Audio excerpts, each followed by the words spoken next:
अक्षर आनंद बालवाचन साहित्य संमेलन दुसरे परभणी येथे साजरे होत आहे।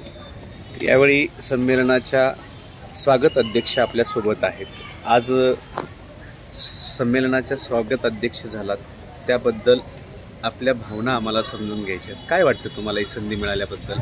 खूप छान वाटतंय आणि मला असं वाटते की ही आज संधी मला मिळाली आहे, उद्या तुमच्यापैकीच कोणत्या तरी विद्यार्थ्याला मिळावी। ही मला मिळायच्या ऐवजी कोणत्या तरी छान दुसऱ्या विद्यार्थ्याला मिळाली असती तरी मला आनंद झाला असता। वाह, क्या बात आहे। बरं, ही संधी मिळाली याचं श्रेय तुम्ही कोणाला द्याल? ही संधी कशी काय तुम्हाला मिळाली असं वाटतं तुम्हाला? यातलं श्रेय मी माझ्या गुरुजींना आणि प्रियंका यादवला देईन, कारण मी तिथलंच बघून कविता लिहायला शिकली। ती माझी प्रेरणास्थान आहे कविता लिहिण्याची। प्रियंका कोण आहे तुझी? प्रियंका कोणीच नाही, ती एक आमच्यासारखीच विद्यार्थिनी आहे। गेल्या वर्षी ती स्वागत अध्यक्ष होती।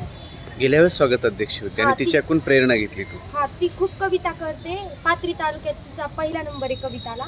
बरं, तिच्याकडूनच मी आदर्श घेते। छान, आपण या ठिकाणी छान तुमची प्रतिक्रिया व्यक्त केली।